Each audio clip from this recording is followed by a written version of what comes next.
The shepherds begin to descend upon the group, each heavy step reverberating in the space around them. Despite his fear, Zeke is the first to make a move. He grabs a scrap piece of metal from the floor and throws it against one of the shepherds with all of his strength as he screams at his friends to run.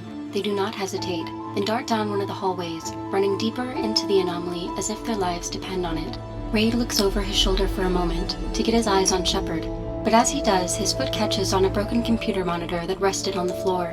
He clambers to the ground uselessly and tries to bring himself back up onto his elbows. His eyes slowly look up to see a spastic Shepard looking down upon him with glitchy red eyes that grow a bit larger as he lifts his fist up into the air.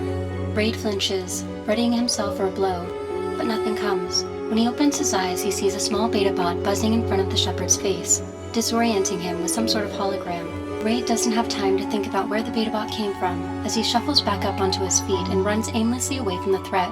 As he runs, he notices Zeke and Theodore attempting to defend Fora, who is backed into a corner by the other two Shepards.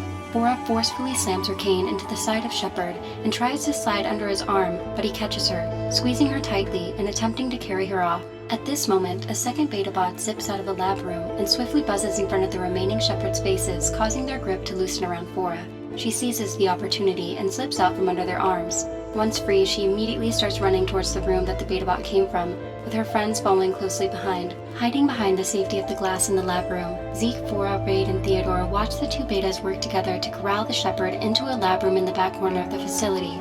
Their crimson holograms blind the Shepards as to where they are headed. They swing their arms uselessly at the betas, trying to swat them away, but they are too nimble and agile to be caught. After all of the Shepard disorientedly stumble inside, the betas shut and lock the doors firmly behind their backs, and the holograms dissipate from around their eyes. The four Shepards begin to realize their surroundings and pound their fists on the glass until they grow still and stare emotionlessly at the AlphaBots. In response, the betas bob up and down with each other as if in a small celebratory dance, and proceed to bark victoriously at the now stoic keepers. Suddenly, remembering the other AlphaBots, they hurriedly float over to the group.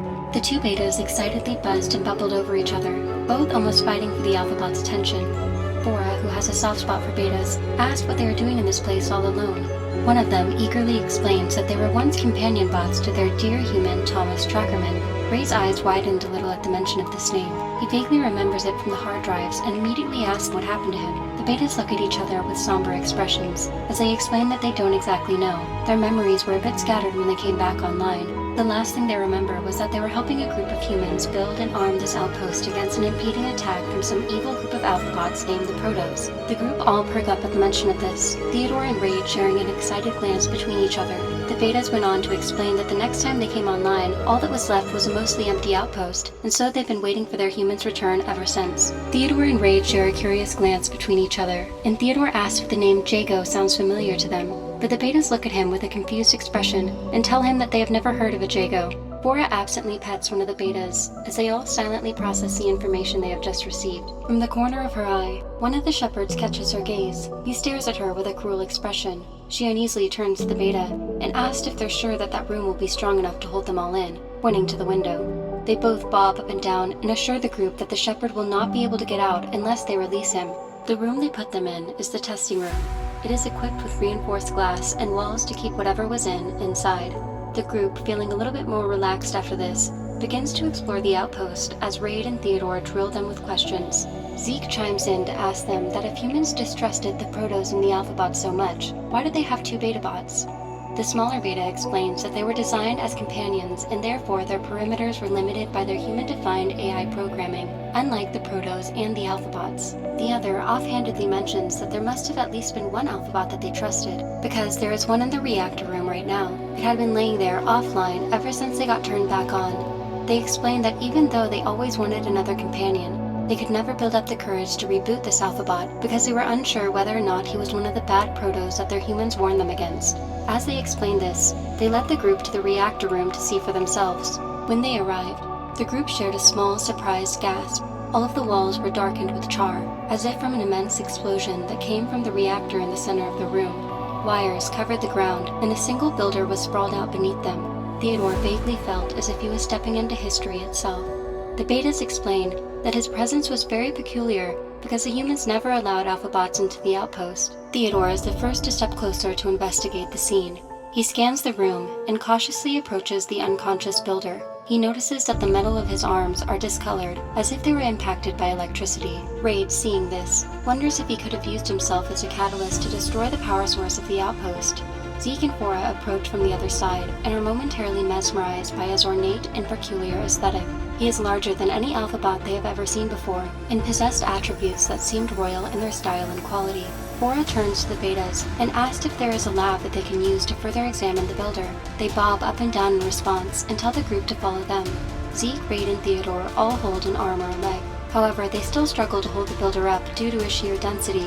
They manage to carry his weight all the way down the elongated hallway and through a set of double doors. The betas open the doors to reveal a large laboratory.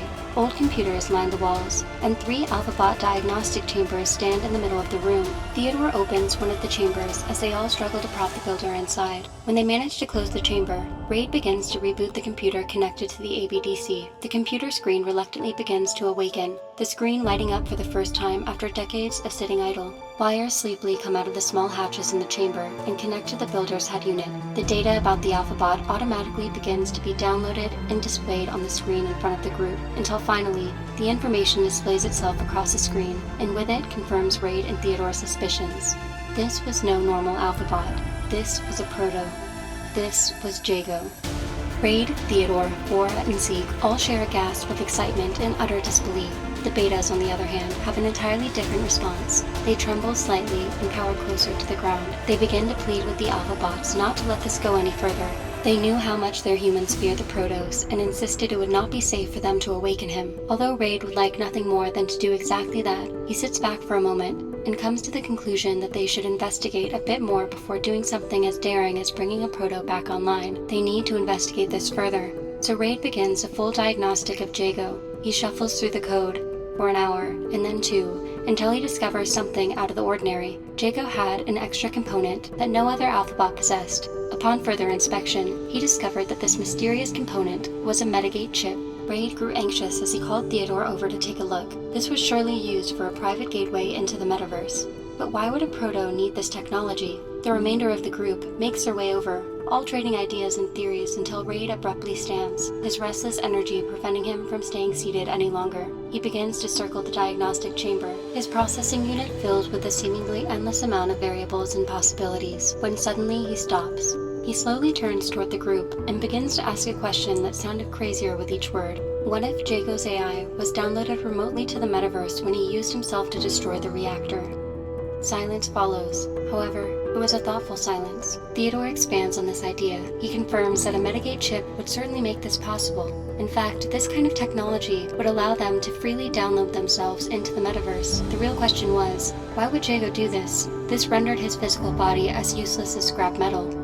They all remembered his state, buried beneath soot and wires for generations. It was a suicide mission. Fora gazes at Jago, floating weightlessly in the diagnostic chamber. She interjects, asking why they don't just go ask him for themselves. They all look at Jago, and then at each other. Excitement glimmered in Raid and Theodore's eyes. Zeke asks Fora if she's suggesting that they use Jago's chip to go into the metaverse. Fora slowly nods in response. Theodore and Raid immediately spring into action. Theodore begins typing into the ABDC, attempting to create a connection with the metaverse chip. He then patches a connection from the chip to the 2 empty chambers on either side of Jago, and looks back at the group. Just as Theodore confirms that the connection seems to be working, the empty chamber doors slowly start to open, inviting them in. Zeke looks at the chambers with a worried expression on his face. He wasn't sure if it was the uncertainty of the metaverse, or just the ominous way the doors creaked open, but he started to question this whole idea. He begins to point out all of the dangers of this plan to the group. What if the connection breaks with Jago's metaverse chip? What if they get trapped in the metaverse? What if this is the dumbest idea they've had yet? Theodore, trying to calm him and reassure the group, explained that he checked the connection and it is just as strong and stable as if they were stepping through the actual metagate. He goes on to point out that he would not put himself or any of them at risk if it were otherwise. Fora, looking between Theodore and Zeke, tells them that if they are going to really do this, they either need Raid or Theodore on the outside in case something goes wrong. Someone needs to be able to work with the ABDC from the outside. Raid and Theodore immediately agreed. The group looks at each other, letting the absurdity of their situation sink in. Then they all look towards the open chambers and begin to discuss who of them will be going inside the metaverse.